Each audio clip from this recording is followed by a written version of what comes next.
Hello, everyone. My name is Ali Ramji, and I'm the director of MediaPix Limited. And it is my pleasure and privilege to welcome you all to this Entrepreneur Middle East live discussion looking into the state of the MENA region's gig economy. As the flagship publication of the Dubai-based BNC Publishing, Entrepreneur Middle East is the guide for the region's entrepreneurs and business-minded readers. And that is essentially why we're hosting this discussion, drilling into the ins and outs of the gig economy in the region: digitization, entrepreneurship in the digital domain, and direct selling in the gig economy. Today, we have over 400 participants logging in from the Middle East, Africa, Asia, and Europe. Thank you everyone for joining. And thank you to our esteemed panelists. Today, our panelists are Natalia Sisheva. She's a senior manager for special projects and entrepreneurship at the Dubai Chamber of Commerce and Industry. In her work for the Dubai Startup Hub, the entrepreneurship initiative of the Dubai Chamber, Natalia leads a portfolio of programs that includes startup funds, market access for startups, startup business advocacy, and entrepreneurship education through partnerships with public sector counterparts, as well as local and international industry leaders. We have Lena Khalil. She's the co-founder of Mums World and COO, responsible for the developmental strategy and growth of the business in the GCC. Lena felt compelled to join Mona Ataya, the CEO of Mums World, in establishing a comprehensive bilingual online shopping and information portal dedicated to everything that mothers, babies, and children need to empower motherhood. We have Zahir Merchant. He's the head of counsel at the QI Group of companies. He undertakes legal compliance, corporate and regulatory affairs, and was the trustee of the Rhythm Foundation. He also sits on the board of the group's Swiss watch brand, Simier, and is director for education of the group. From EY MENA, we have Maria Paula Oliveira, or MP. MP is the innovation leader for EY MENA. Her mission is to ensure the company has strong innovative muscles, the right skills, processes, and capabilities to thrive through change. Under MP's leadership, EY MENA was awarded the most innovative knowledge enterprise in 2019, and MP herself was presented with the Excellence in Innovation Award by Women Leadership Awards in the Arab world in 2020. Additionally, she was recognized as one of the most influential corporate leaders in Singapore in 2017. And lastly, we have Abdulhamid Sharara, who is the founder of the Rise Up Summit. It is the largest entrepreneurship summit in Egypt and the Middle East. The summit is known to be the only event to bring the entire entrepreneurship ecosystem in Egypt and MENA together. Before founding Rise Up, Abdulhamid worked at Injaz, Egypt for around 2 years, where he helped create the first startup pipeline in all junior achievement countries. He is also part of the World Economic Forum Global Shapers Initiative, which is a network of young people driving dialogue, action, and change. Welcome, participants. As we look at digitization, Natalia, you're someone who supports the role of innovation, given that you're currently one of the key players behind the Dubai startup scene. What have you seen as one of the most fundamental aspects driving the entrepreneurial scene here in Dubai, and for that matter in the MENA region? And what can you tell our audience today about the burst of entrepreneurship and innovation that has recently taken place? Thank you very much, Ali. And on behalf of the Dubai Chamber, it's absolute pleasure and honor to be part of BNC Publishing and Entrepreneurship Middle East, Entrepreneur Middle East event. And being together with such fantastic panelists, it's a true honor. Well, if we speak about the entrepreneurship in Dubai, in the UAE, and wider MENA region, what we see is that entrepreneurship spirit remains very strong. And this is what we could say based on the numbers and figures of Dubai Startup Hub, entrepreneurship initiative of Dubai Chamber that was launched back in 2016. Since then, we have served more than 10,000 entrepreneurs and founders, predominantly in the tech field. Year 2020, the year that put unprecedented pressures on every economic player, be it a young entrepreneur or its established corporate organization. And what we saw in year 2020, our membership, the community of the startups and entrepreneurs of Dubai Startup Hub, saw the growth of more than 200% up. That was unprecedented growth that we haven't experienced since 2016. Second element that factor that we could attribute, the first factor is very much attributed to the entrepreneurial spirit of the people who live in Dubai, people overseas who see Dubai as the market, as the destination for them to realize their innovation and entrepreneurship dreams. The second factor is clearly the UAE and Dubai government having put the entrepreneurs and SMEs as the key part in transitioning to the digital economy, to building the knowledge-based economy. And what's important when we speak about it, it's not about just anticipating and figuring out what entrepreneurs or startups would like to have, would like to see in order to realize their ambition, but to have this mature, established dialogue and collaboration between the government and the startups and the entrepreneurs. And this is where in year 2021, just earlier this year, we as Dubai Chamber, we hosted Dubai Growth Forum. The platform, let's call it a platform, it's an annual event where we gather up to 400 representatives of various sectors, and 3 sectors specifically: digital economy, online delivery platforms, and the startups were able in the real time to share and discuss and find the real solution to the existing problems and challenges that exist on the journey of entrepreneurs and startups in Dubai. And this is what we're talking about. This is when we speak about the maturity of Dubai ecosystem. This is the trend that has been evolving, and it has been pushed by the COVID-19 events in the year 2020, when we as community, we went online and we could see the amplification of the role models in the market. We saw those founders, serial entrepreneurs who have pivoted their businesses and built the success out of very challenging situation. And this is where we see such serial entrepreneurs and founders like Lina, who are a fantastic mentor, who is there not to be just mentor and inspirational story to the peers who are just in the early beginning of their journey, but there to be a collaborator and advisor to Dubai and the UAE government. And this is what we, with the establishment of Dubai Chamber for Digital Economy, having onboarded the cohort and incredible business experts, entrepreneurs with the expertise in digital economy, who will be working with us hand by hand, ensure that this positive trend with which we left the very challenging year 22 will remain, and potential will get even stronger. Thank you, Natalia. I think, you gave a really good sort of overview as to what Dubai is doing with the Dubai Growth Forum, and also in terms of, this sort of digital economy. And I want to end up, drawing this into, what I want to ask Zahir. Zahir, you come from a very unique background with respect to, legal and compliance issues in the direct selling industry. You represent one of the largest direct selling companies worldwide, QNet, which has arms across, Asia and Africa and Europe. Now, in this sort of whole digital realm and digital world, could you tell us, in your views, how the direct selling industry is being shaped, specifically in the digital world, and where it's heading? Because it's slightly different than, looking at entrepreneurship from what Natalia has actually described. Sure. Thank you, first of all, to all my esteemed panelists and to yourself, Ali, for allowing me to be on this platform. So in my opinion, I think direct selling sits in that very sweet spot when you talk about micro-entrepreneurship and the gig economy, right? So if you look at the classical Harvard Business Review definition, for instance, you're talking of under 9 people, or in the Dubai context, because I'm glad Natalia gave us a very Dubai-centric approach. We're talking of in trading under 9 people, and AED, I think 9 million. And if it is in production or in the service sector, it's AED 10 million and 20 million people.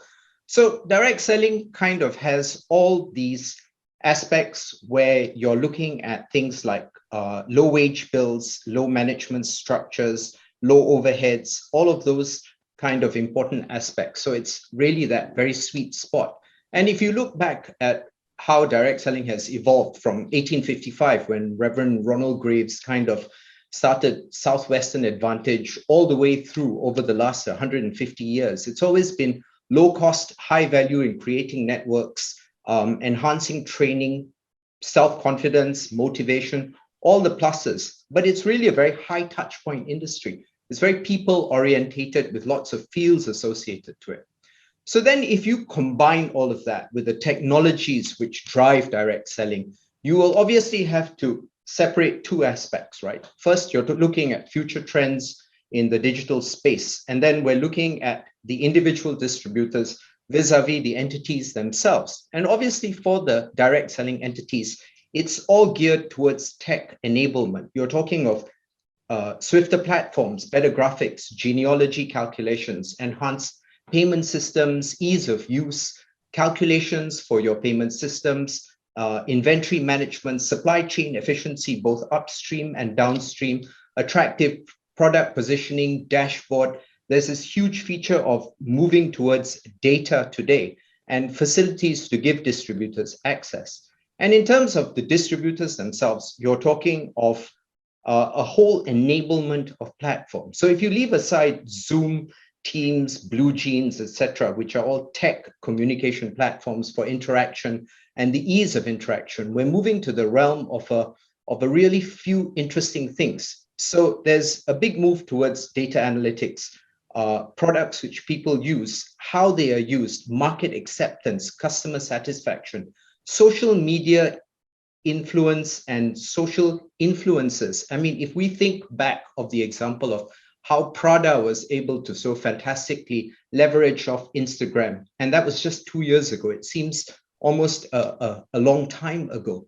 So what all of that has done is that it's created a whole set of massive productivity for distributors because it allows for a lot of interactivity between people. But I think the three really key, exciting dimensions, which I think are going to come about in the digital space, really, in my opinion, are going to be, first of all, enterprise and blockchain technology. So you're talking of greater outreach, utilization of cryptocurrencies in payment solutions, access, penetration. So you're looking at smart contracts. You're looking at maximum safety, right? Stable technology. If you have a private or a permissioned blockchain, it's almost untouchable, which means that you're going to have regular nodes which would validate transactions with completed tags. So there will be no manipulation or mismatch. Next, you move to omni-channels. So you're talking of direct sales with multi-vendor systems. You're talking of click, buy, get, together with pooling of resources and pooling of functionalities with, multiple vendors. And then you're moving towards human interaction, where you're looking at augmented reality, augmented with technology. So you can't take away the human touch, as I've said, but with AI and automation, you kind of form that very nice kind of augmented reality with smart technology to give people a feel of virtual tours coupled with advanced chat bots or voice bots. It makes for just a complete efficiency to kind of close that knowledge gap. And in today's world, when you look at the young entrepreneur who comes about, one of the last points, I should say, which is also a very critical point, is going to be the nature of the consumer. And the young consumer, because they're all very tech savvy, and the whole ESG, this decarbonization element has also become a focal point in driving a sales force as much as a sales driver. So I think with that entire mix, with the technology factor and the direct sales element attached to it, it's just a massive positive for the industry. I mean, if you look back to 1931, when Aldous Huxley wrote A Brave New World, I think it's really upon us today, although of course not in a very positive manner, as opposed to being anything less dystopian. So I hope that addresses you, Ali, to some extent. Yeah, it did. And I think that you brought some really key points up, and one of which is that it's a people-oriented field. And I think that when you look at, the role of, entrepreneurship and e-commerce in the manner in which you actually, presented it, this people-oriented sort of field is something that I believe is the only sort of human touch or human element that is enabling this new type of entrepreneurship. And related to that, I think Lena, you yourself, being co-founder of Mom's World, you see how e-commerce has played such an immense role in business, especially for mothers. And you guys do train a lot of mothers, and that people-oriented sort of approach is something that is very critical for your business. But also it is a catalyst for e-commerce in many ways, where entrepreneurs seem to be selling their products online. On that note, for those individuals who would be seeking opportunities in the digital arena, what would you say would be some of the trends in the digital world, besides the blockchain and besides AI and besides augmented reality? What would some of the other digital trends be where you are enabling mothers or other entrepreneurs to actually be engaged in e-commerce? I think it's a wonderful time to launch your business. It's more fun than ever to try to reach the consumer, but it's more important than ever to understand who your target market is. Today, there's a huge rise in direct-to-consumer brands. So small brands are going viral globally and with very, very little marketing budgets, and just it's the sheer know my customer and try and be very, very creative. And you've seen some crazy things happen. The craziest one I thought was the ice bucket challenge. Nobody on planet Earth didn't try it or know someone who did. And that raised a lot of money for charity. I believe it was 300 million at the end. And Pokemon Go, which we had to actually ban our children from participating because it was dangerous. But those two initiatives are very good examples of things that nobody expected that would go viral. It was super creative. It's out of the box. And I guess they really knew the consumer. And today, more than ever, there is a lot of data out there, but nothing beats being connected to the mom, like you said, really understanding her journey, what she's going through from a Mom's World point of view. So if I was launching a company today, I would feel that I have direct access to the relevant consumer group, and all I had to do was just understand them. The other side of it's all positive, but there is the limited attention span and the overload of data that's presented to the consumer. So you really have to do your homework before you do this, spray and pray, which doesn't ever work. I've met very young entrepreneurs who are 20 in California that have a huge following in Dubai. So that can tell you how fast the right solution can grow. Lena, thanks for that, reference to spray and pray. I know that's something that a lot of, companies in the VC world, tend to look at with respect to, scaling companies up, VC or even PE when they're building their pipeline. So it's interesting that, you talk about this in the context of e-commerce and digitization that you did. Related to that, MP, in order for companies to stay ahead of the game and to actually make some type of impact, you specifically address issues on innovation with corporate entities. All right. In this sort of realm, with the changing models of doing business, from mobile banking to online services, what would you say are some of the key aspects individuals, and for that matter, companies need to possess in order to stay ahead of the game, and for their product or service to be innovative enough so that it meets the taste of individuals, but sometimes even meets the taste of, VC or PE shops, if you relate it to what, Lena mentioned about the spray and pray? Thank you, Ali. Hi, everybody. Thank you for the opportunity of being here. So you said on my intro, Ali, something that I'm very passionate about, which is to help companies develop what I call innovation muscles. And because I see innovation as an ability that needs to be always kept strong, like the muscles in our body. So innovation muscles are the talent, the technology, and the processes that enable companies to thrive through change. When you think of a large corporation and a corporation that has been in business for 20, 50, 100 years or more than that, like EY, for example, we tend to struggle to keep up the innovation muscles strong.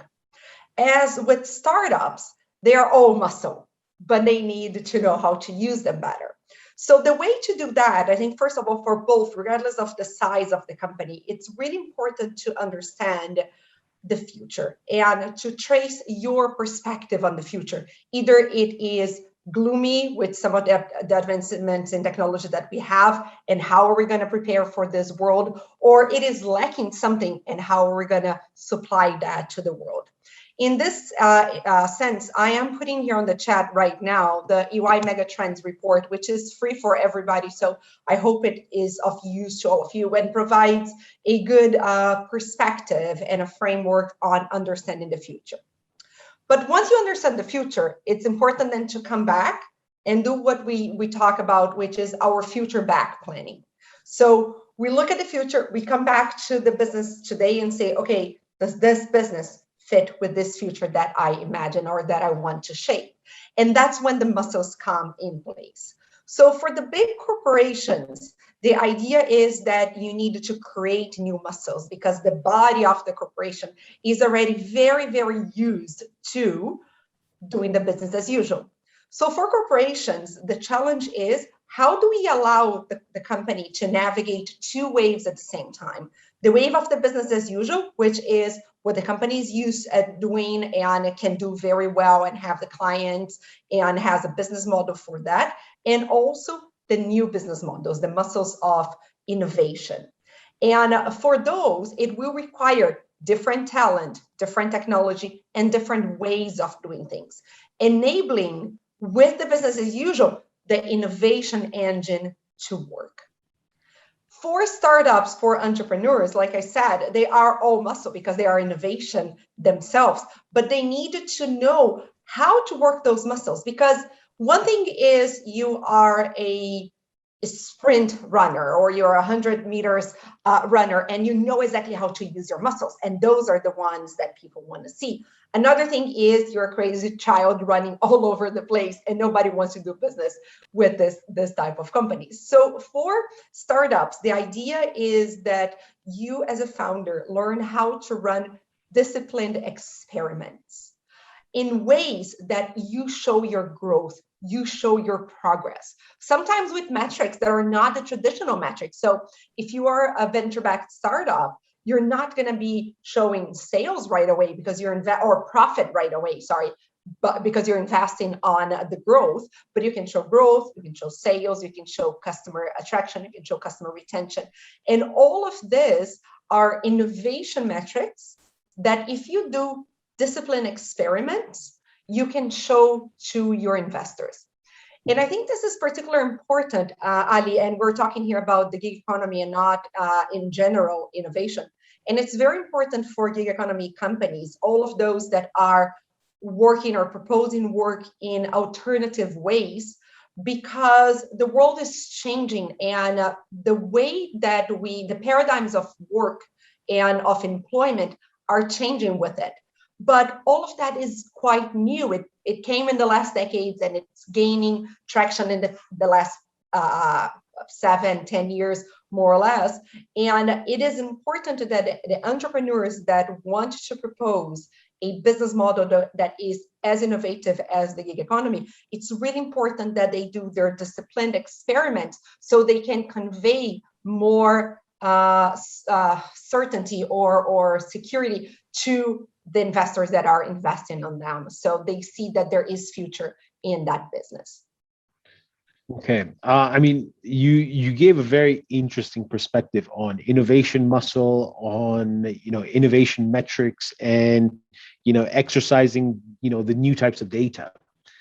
And in relationship to those key points, Abdulhamid, you work quite closely with a lot of youth on an initiative known as Junior Achievement, and in that, the concept is allowing youth to innovate and sell products in their respective communities, which is a very sort of you could say, very homogenous within, the MENA region, specifically because of the culture of the MENA region. How would you look at the notion of what MP indicated with respect to innovation metrics, and how would those type of innovation metrics or innovation muscle be incorporated with respect to how youth are trying to market and sell their products and services in what we call the digital world today? And if you could explain also how this can be incorporated within Egypt and within the larger MENA region, because we see the gig economy slightly differs from what we see in Egypt as to what we see in perhaps Dubai. Thank you very much, Ali, for the question and actually for inviting me amongst those esteemed speakers. I'm really enjoying the panel, and thank you to Entrepreneur Magazine. You've asked a really tough question here. Right? It's quite a complex part. I think to start off with this, there's a clear differentiation from startups to corporates, right? And that muscle that Maria has been talking about is a crucial part, because startups are far more agile by the virtue of being small teams and far more daring in terms of mindset, because they don't have so much to lose at the beginning, right? Versus corporates, the David and Goliath story, right? The corporates are slower, but they're far more focused. They have a lot of governance. There's so much strategic thinking beyond their decisions. They don't take decisions just so quickly, because they can cause more damage to their shareholders and stakeholders, right? And this kind of muscle, I think, comes from the idea of connecting. So we've seen the world, and as Maria, Lina, and Talia and Samir mentioned, how the importance of this connection between entrepreneurs, startups, and the gig economy and the far wider corporate world. You've mentioned I've been part of the World Economic Forum, and it was a great platform for such connection on that side. I think both sides can learn a lot from each other, and that takes us to the importance of networking and the idea that for you to open up and to understand how the world is heading and to see. One part is reading interesting reports like the EY reports and a lot of those reports, right? But also being part of the community itself. I think being part of the ecosystem itself and the network itself of the trendsetters and the change makers gets you that direct access towards where the world is heading. You can easily assume and understand where the world is heading by being with the people that are actually changing that type of world. And I think this is very important to be coupled with the research, the great research that the companies and the universities are doing in that and governments as well. That also leads us to the idea, as I mentioned, community. We're in a very fragile world.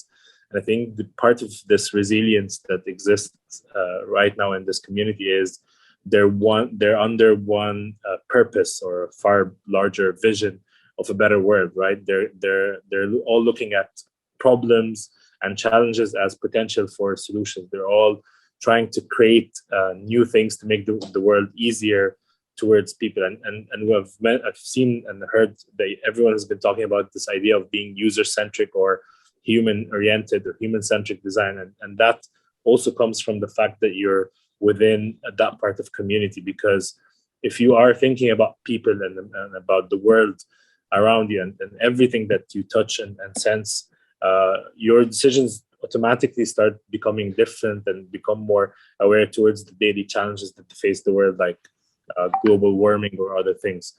So I feel this is a very important part to be there. It gets you customers, it gets you insights, it gets you friends, and it gets you people who can support you on your own journey, and it gets you at the end this sort of sense of not staying alone, or not being alone in a very tough world. No, thank you, Abdul Hamid. I mean, you indicated this sense of community and sense of networking in the gig economy, and I think that's very critical, especially today, given the fact that we know COVID has basically forced a lot of lockdowns around the world. And I'm going to direct this next question to you, Natalia. because of COVID and because of these unique sort of lockdowns, we saw what took place in Dubai for a number of months. And granted, the government did a marvelous job to get the economy back on track. But we saw a unique output during this time, which was the growth of e-commerce and these, various different type of entrepreneurial activities. Could you explain a little about what happened during this time and some new initiatives being undertaken by the Dubai Chamber, specifically on the digital economy and what Abdul Hamid indicated about, this sort of networking and building a community? Thank you, Ali. And indeed, I think we very much share in the sentiment that Abdul Hamid has shared, that in the time when the people were physically separated from dear ones, from the business partners and the employees, it was important to recreate that spirit and community of encouragement, support, and of course, business development and business opportunities in the virtual space. And this is what we saw, how many more organizations in Dubai and the UAE have fully transitioned and transformed startup focused programs to the digital format.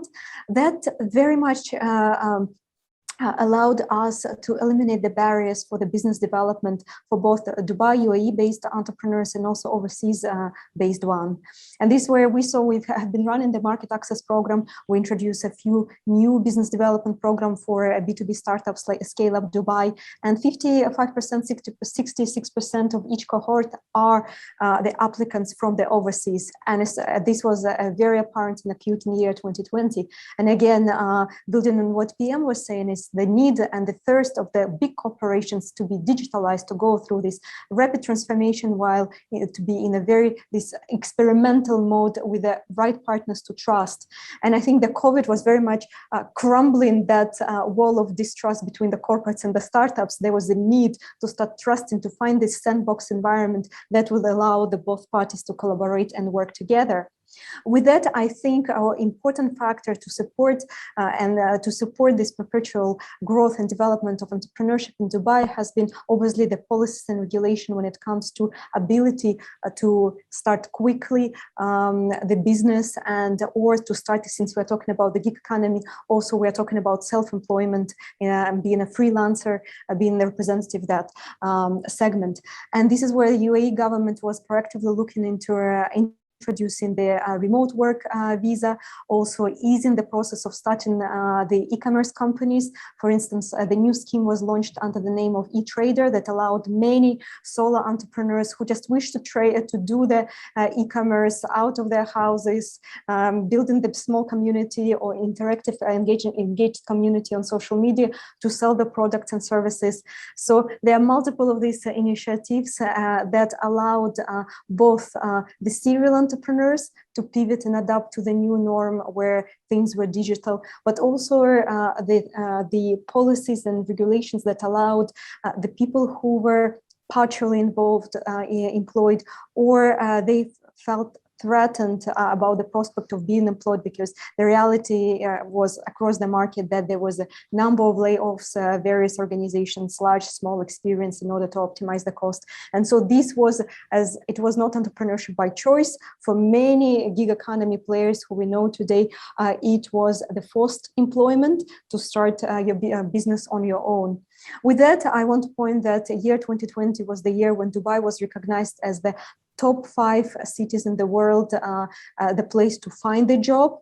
Again, this is the reflection that when every economy was hit very hardly, there was opportunity and the room for the employees, for the talented people to find the jobs and opportunities locally here.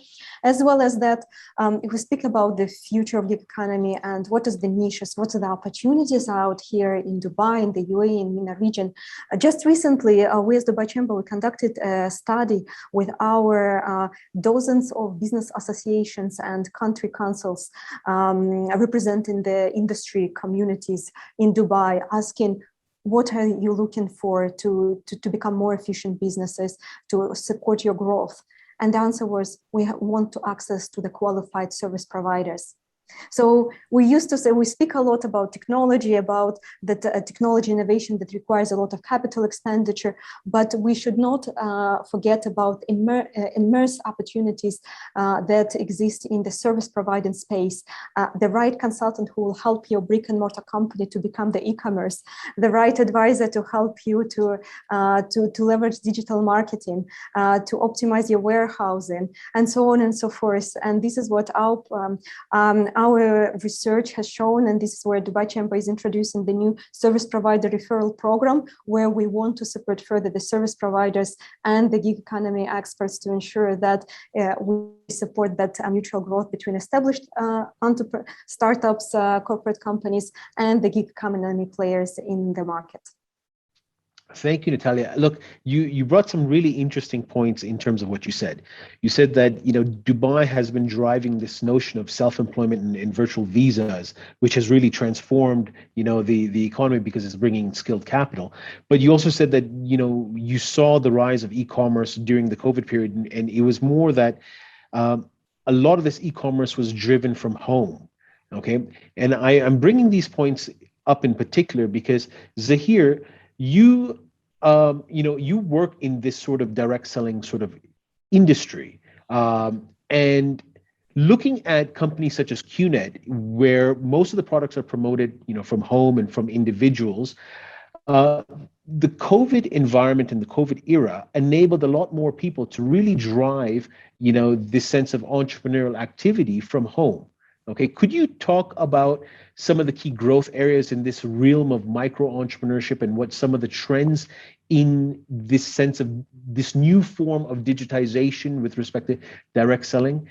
And along this note, what could you say would be some of the key takeaways individuals could adopt with respect to work from home as, you know, selling e-commerce, but also some of the pitfalls that they should abstain from? Right. So I think it's hugely positive, first of all, to hear some of the initiatives which Natalia and Abdul Hamid had reiterated. I think in the sense that when they speak from the perspective of how the entities benefit, right, from the networking and the creation of all these initiatives which already exist. Now, direct selling kind of takes that little step backwards in the sense towards the individuals themselves. Because if you think about it, direct selling is a hugely positive industry in providing a strong business opportunity and a platform for an individual. Now, if you come to the latter part of your question, Ali, where you're talking about some of the pitfalls, and I'll deal with that in a little bit more detail. The key thing which I've always found that people should adopt as an alter ego is do not do unto others what you would not want done unto yourself. So in the sense that if you equate your own sense of self-worth and integrity to that of your company, and we as a company believe in that, in very strong virtues to be propagated along those lines, then combine that together with hard work, because really there's no quick lunch or free lunch other than hard work as well. And you have, I think, some of the key ideals for a fair success in the industry. Now, direct selling is many things, but it's also not an investment. So one of the things that people seem to have the concept of is that if you just put in money, you tend to reap the rewards of it. And I think that's a myth. I think we ought to be mindful and respectful of our sales. We do not force sell. There should be no misrepresentation of income opportunities. There's no real, as I've said, rocket science which is associated to it. And one of the key aspects, coming back to the points which were made by the earlier speakers, is that you have to create this level of stickiness, right? Because you're talking of creating loyalties, you're talking of direct relationships. So if you are expanding your prospects knowledge and everything from the products to the plan, as you expand your own education and learning, I think it's just a very big matrix of pluses which come together. We also try and inculcate a system where you create repeat customers and repeat purchases. So every online platform that we've dealt with today wants to generate sales, but you want to generate sales on fresh and new products so that you identify your target markets. So you're talking of people who are motivated in looking at things from that perspective. And of course, I think there's no shortcut towards reading and understanding everything, being really informed, having details, having facts, figures, data. And ultimately, I think it's a question of differentiating yourself, how you stand out, because I think that builds your own individual story as much as it forms an authentic and compelling story coupled with, let's say, your own situation and situational analysis and examples of it.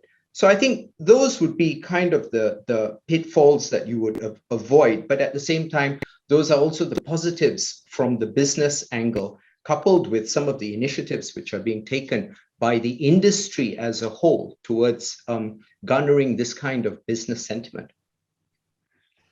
Zahir, you brought a very interesting point, and that was differentiating yourself and how you stand out, and looking at your own sort of situation. And I wanted to tie this in, to a question for MP. We've seen this sort of gig economy take off in a very different way, especially in the light of COVID, but more and more in the type of how companies are outsourcing themselves. You've lived specifically in this sort of notion of the gig economy when you live there in San Francisco. Looking at what Zahir mentioned about differentiation, all right, can you highlight a little bit more about how companies can also leverage the power of this sort of gig revolution that's designing this new notion of the future of work, and how individuals can stand out, but also how companies can stand out?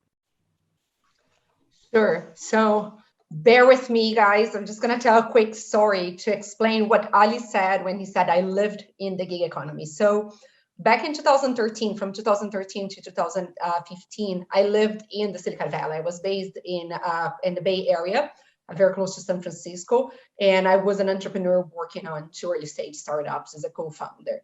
And one of the first things that I saw when I moved to San Francisco was a car with a pink mustache. And I was like, what is that? These people are really crazy. They put mustaches on their car, and pink mustaches. I was like, okay, I don't know what this is, but I kept seeing more cars. I was like, what kind of fashion is this? And then I learned that this was a symbol of Lyft, which was one of the first car sharing companies in the US. Right at the same time, so we're talking 2013, which is almost 10 years ago. I don't want to admit it, but it's almost 10 years ago. It's 8 years ago. And right at the time, Uber was starting. And right before that, Airbnb had just started. I was one of the first riders in an Uber car at the time when it was a black car. They only give you access to limos, not to individual ownership cars. But anyhow, so I was really curious about what was happening on that world and what were all those companies that were sparkling and coming to life based on the principle that you could have access to things without ownership, that you could have access to things from technology platforms, not only from stores. So it was a lot of different paradigms that were being shattered at the time. So as a very curious person that I am, I decided to do an experiment. And I said, okay, I'm going to live in this world for 75 days. It was like from October to October 2013 to January 2014. And then I got totally into this world. Instead of going out to dinner at restaurants, I went to other people's houses to eat Feastly meals that were organized by this tech platform called Feastly. I was ride only Lyft and Uber rides instead of taxis or public transport. I was getting everything that I needed. Instead of going to stores, I was going to Craigslist or eBay or Etsy.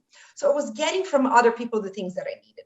And that really shifted and helped me to go deep in my understanding of what were the forces that were working there.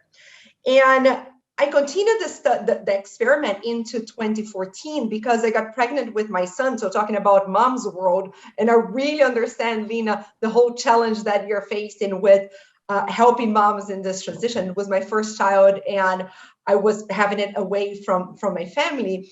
And I decided that the sharing economy would also bring me the things for my kid. And it was amazing because I managed to spend less than $500 US dollars in the first year of my child, because everything else that I needed, I got from what we called at the time the sharing economy, and it has now branched out into the gig economy.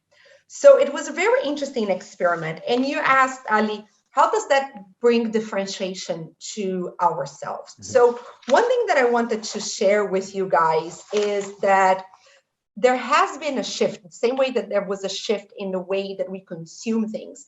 There has been a shift in the way that work. And that shift is very much aligned with the times that we're living, but even before that, to the expectations of the new generation. I think it was Zahir who mentioned the pressure that companies always have on reducing their costs. And at the same time, the pressure that individuals always have on having a way to earn their bread and to live their lives. But I think it from all of us here, we're basically more or less in the same generation. I think the generation that's coming after us is really shattering the paradigm of work. So work is not the same as job. Work is not the same as employment. You might work a lot and you might gain a lot of experience without necessarily having to be connected with a company. And you imagine how this changes for a company like EY. So EY's traditional business model and all professional services organizations' business model is predicated on us hiring people and then selling their time and their hours to our clients, selling their expertise to our clients. And in the current world, we have reimagined this model in which we still have our consultants. We have lots of technology. We talked about technology and data here a bit. We have loads of data and lots of technology applied to how we work and how we deliver our services to our client. But we've added a third branch, which is understanding that if we open to the gig world, we would be in a much better position in business, because the gig world, and answer to a question about differentiation, the gig world enables us as a company to do two very important things: is scale our business according to our demand. So there are seasons. There's a tax season, the audit season, where we need more people. We might scale through contractors, through giggers, and we might scale back to the normal size when the busy season is over. But it also gave us to another thing, which is a huge differentiator, which is expertise that is not readily available. So let me give an example. If I am doing a project with a client in the healthcare sector, I might want to get opinions from medical doctors. But guess what? UI doesn't employ medical doctors. And nor should we, because we're not a hospital or medical practice. And nor should doctors want to work full-time working for UI. It doesn't make sense. Regardless, I still want to be able to tap on their expertise. And through Gig Now, which is EY's platform, I'm going to put the link here as well, which is EY's platform for contingent work, we can now hire people based on their expertise. And I'm not talking about entry-level jobs. I'm talking about highly skilled jobs. I can hire these people for contract-based, for limited-based contracts. So that has really changed and differentiated EY as a company because of the scalability and because of the expertise we can have. But it really gives an opportunity for, let's say, a medical doctor or somebody in another expertise to work in super interesting projects with UI, which they would not have access to on their day-to-day job. Thank you, MP. You gave a very interesting sort of perspective on how E&Y or how EY is using a differentiation to actually access skilled individuals. Along those notes, we have skilled individuals. They need to market themselves. And how do they go about marketing themselves? This is a question, Abdul Hamid, I want to ask you, because, Rise Up is a summit aimed particularly particularly at entrepreneurs, how do they, or how would you advise them on marketing themselves and differentiating themselves, especially today? Because what EY is doing for corporates is very different than what you're doing at the entrepreneur level. And do you feel that the pandemic has changed this trajectory of the common job marketplace, where you can advise youth to say, hey, study and you'll get a good job, or look at differentiating yourself as being your own boss and take advantage of what this digital revolution has to offer? Thank you, Ali. It's a great question. I think the first part about startups usually care about marketing themselves vis-a-vis two stakeholders. One is their direct customers, right? And the people that they're selling to, be it B2B or B2C. And two is usually towards the VC community, because they're always, especially if they're in tech, they're always on a hustle to fundraise, and they've always wanted to have a good brand versus potential investors. And I think what startups has been doing is, because of the lack of resources, financial resources, which is usually budgets that back big brands in most of the cases, is that they actually think of innovative ways and low-cost ways to market themselves. And that usually is utilizing the existing channels that the digital world has offered them, be it Instagram, LinkedIn, Facebook, Google, or TikTok right now, and many other things. So the main or the common denominator that I've seen is actually content creation. The more and the more focused and high quality content that they create, and that usually doesn't need so much advertisement budgets. I was actually in a meeting yesterday with our marketing consultant, and because the event grew this year, and we're expecting around a few thousand people to come, and I was telling her, what do you think about the idea of ads and no filming an ad? And she was like, why do you want to film an ad and put all of that cost and marketing into something while we can think of something low budget? So the notion and the mindset is, okay, how can we market ourselves by new ideas and easy ideas that can fly? I think we've mentioned, Lena mentioned the ice bucket challenge. There are more things that are existing in the world today that people can utilize their creativity. This is what at one part. The second part, I think the work market actually now, I'm going to quote Maria on this. The work market now is really shifting, right? Because you've seen, for instance, startups, which we deal on a daily basis, for them, they need also to still cut costs, but they still need the resources that they have. And the interesting shift has happened that they're now far more lean in their operations. They hire core teams directly in their technology and design, which is usually their kind of IP in that sense, and sometimes on some of the BD and marketing functions. But they're not anymore resorting towards, let's take the VC money and hire 1,000 people and we'll get things done. This is no longer happening. It's now becoming an 80-20, 80 part-time, project-based, access to creatives and people who have, as Maria mentioned, the option of doctor working on an innovation project, possibly for a healthcare institution, things like that, finding a designer that can help them in that sense. So there's less investment on hiring people, and there are more and more actually creatives and people who are now thinking of having their own branded gig, design studio or tech studio. So I have a lot of people who are turning their technical part into art and into a business that actually can be positioned and sold well in the market. Thank you, Abdul. You brought up a very unique, or a very critical point, not unique, but critical point about, content creation and being one of the common denominators. Lena, you are, the COO, co-founder of Mums World.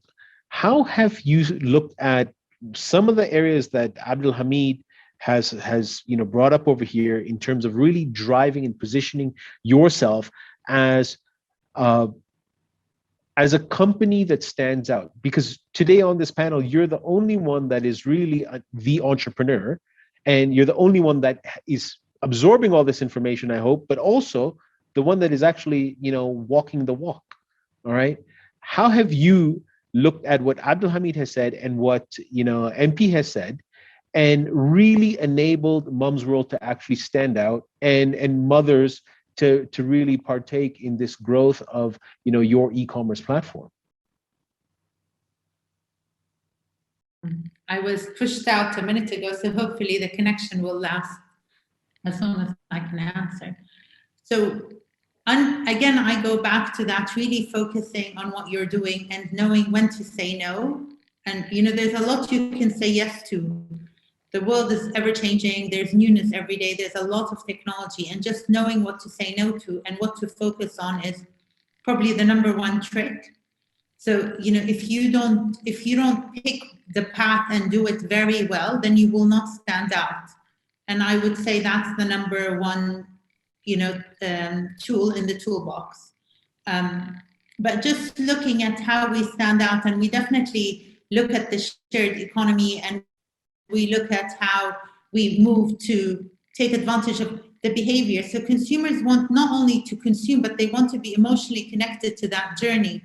So how do you create a journey that's actually quite a dry journey and make it and create that emotional connection? When we started Mum's World, the statistic on how connected consumers feel to brands was pretty dire. It was in the low, I think 30% of consumers felt connected to brands they consumed. But today, more and more, the emotional connection in the journey is super important. And it's super relevant when you're transitioning from your normal life to being a mom. That's emotional. You have a lot of hormonal changes, health issues, everything in your life is changing. So basically knowing how to support and what to deliver, and doing it at world class, because you cannot do an 80% with a mom just has had a baby. You just can't, and you probably can't do it with any consumer today, and especially in Dubai. The expectations are very, very high, and we're no longer talking in days, we're talking in hours. So in terms of the content you share, the service you provide, and the selection, so everything has become, what used to be world-class is no longer acceptable to the consumer. Okay, thank you, Lina. And I feel it's always very simple, and you always have to think about it simplistically, because if you overcomplicate it, you lose the goal. And the goal is just to make it as simple as possible and allow the consumer to connect with you.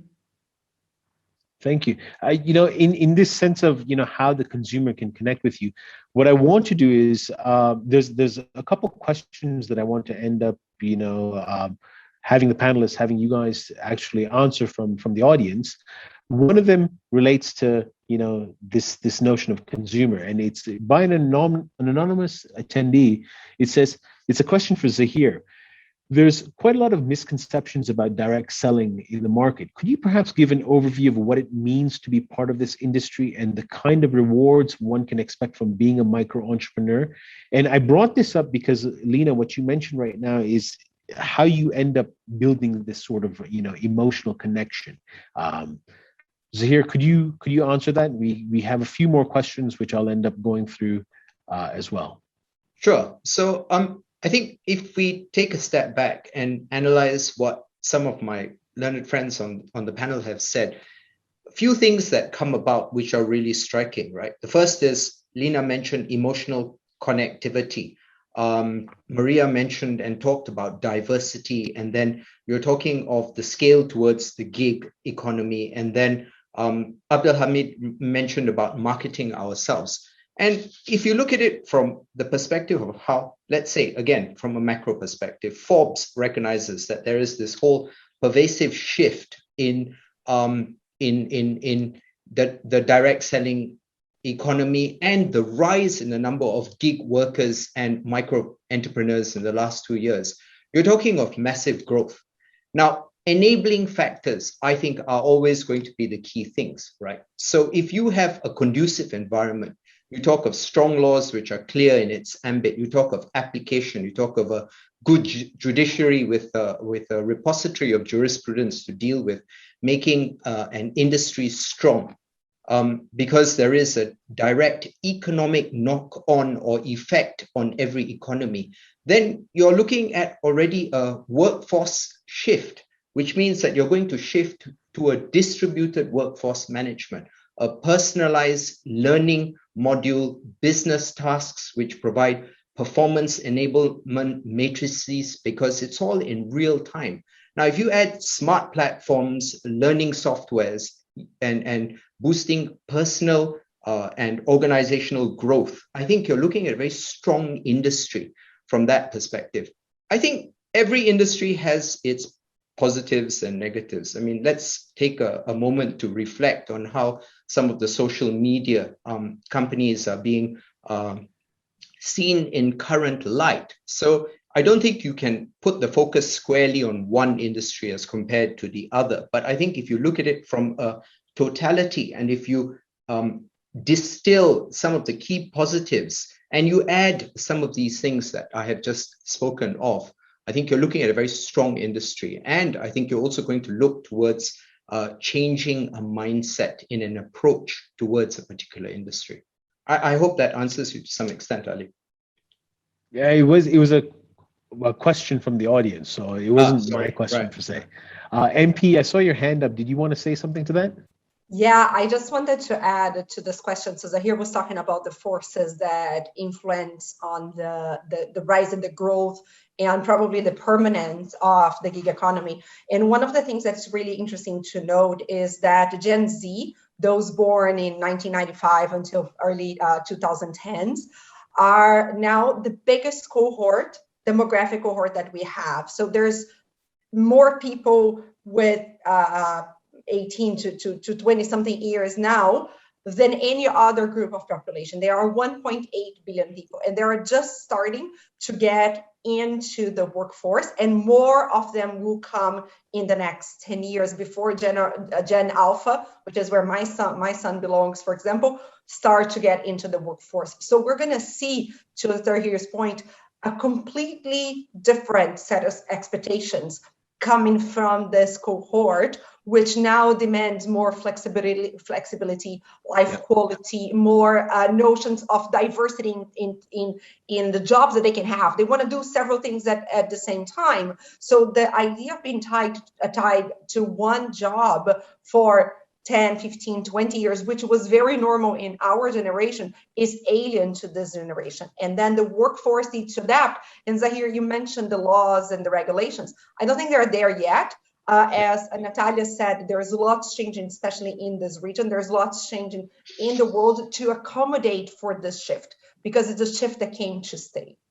But credit to Natalia and her and the Dubai authorities. Yeah. I think there is this whole thing known as the Dubai Future Accelerator. I'm sure Natalia will correct me if I'm incorrect, but I think what they're trying to do is innovate and create the future of tomorrow for micro entrepreneurship. And I think we're talking of great establishment and advancement along those lines. So I think kudos to the Middle East authorities in being that foresighted, I should say.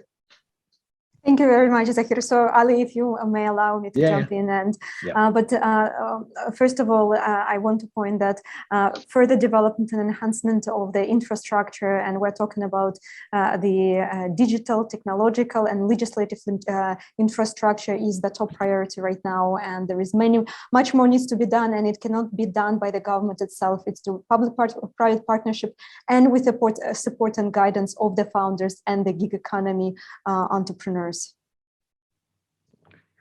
Thank you, Natalia, MP, and Zahir.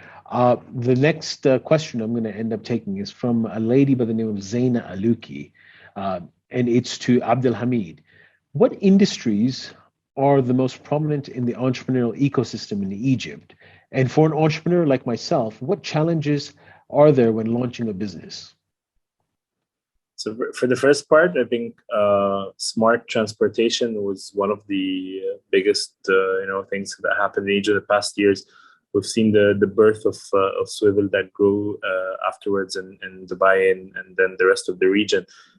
It was the only company, I think, that was able to crack the bus system versus Uber and Careem. Both tried to launch their bus business out of Cairo at the same year, but it never worked because, again, the issue of the David versus Goliath that we've mentioned before. So smart transportation is one.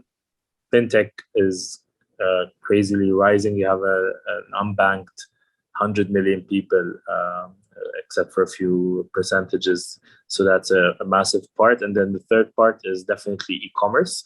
E-commerce, I would say, is nascent in Egypt yet. It's been growing massively the past few years, especially post when COVID started. And then you have the industries that have so much potential, which is agri-tech, because Egypt has a lot of green spaces and also the Nile and all of that part about its weather, and then energy and clean tech. As for advice, I'm usually against giving entrepreneurs a generic advice, but in general, I would. The one thing I've been trying as much as I can to advocate for is to watch out for their mental health and their sanity throughout this journey, because this is a very tough thing to do. So take care of your health, sleep well, eat well, and enjoy time with family and friends. Thank you, Abdulhamid. And I'll take this last question. It's another one from an anonymous attendee. And this one I'm going to direct to Lena. What kind of opportunities is technology opening up for women at home that will allow them to play a greater role in supporting household incomes post-COVID via the gig economy?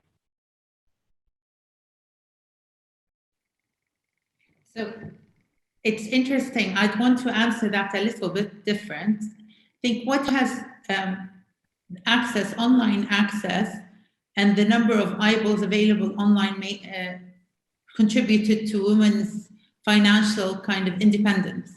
And I think today more than ever, we have a lot of women who've started businesses, who sell through Mom's World, who sell through Amazon, who sell on multiple platforms, who are able to juggle basically being a mother and working and run their own business. And it doesn't have to be a super big business, and they can decide how big or small they go.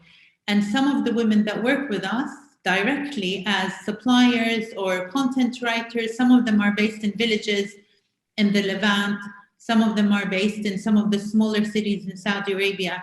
And that's not unique to Mom's World, that's like a global mobility.